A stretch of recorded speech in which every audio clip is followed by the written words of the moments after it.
Don't give up, 'cause you have friends. Don't give up, you're not being.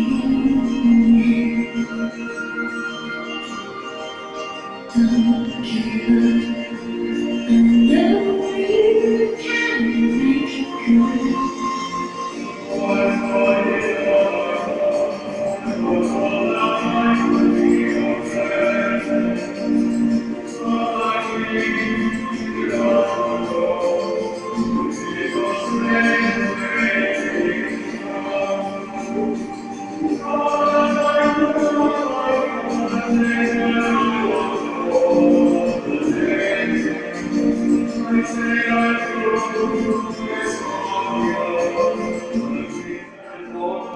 Olympian के उन्हां जो छा कंदा बचपन खां ई जेको आहे सो उनजी ट्रेनिंग शुरू थींदी आहे बचपन खां ई पंहिंजो पाण खे तयारु कंदा नी बचपन खां तयारु कंदो आहे बस ओलंपिक में जी शिरकत थी ऐं पहिरीं ओलंपिक जी रेस में ही जंहिं महिल भॻो 150 मीटर जे अंदर ई हुनजो गोॾो भॼी समझ में आई यानी हिन जो ड्रीम जेको हुयो उहो हिनखे साम्हूं हिनखे टुटंदो नज़र आयो जेको सॼी उमिरि ई सोचींदो आहे त मां ड्रीम इहो भॼंदो आहे मां रेस में ॾींदुमि I will dream on the ॾींहुं Rest your head, you are rich enough. It's gonna be alright. ने फौरन भॻो ईंदो आहे सिक्योरिटी जेको आहे सो वञी करे उन माण्हुनि जे विच मां निकिरी करे जेको अची कंदो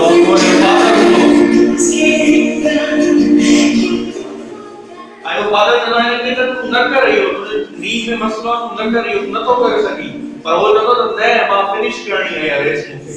भले मां आख़िरी नंबर अचां पर मूंखे इहा रेस फिनिश करणी आहे पोइ फादर हिन सां गॾु कंदो त बस गॾिजी इहा रेस फिनिश था कयूं इहो हथ करे हिनखे आख़िरी फिनिशिंग लाइन ताईं वठी वेंदो यानी मक़सदु इहा त नेवर गिव अप कुझु बि थी वञे ज़िंदगीअ में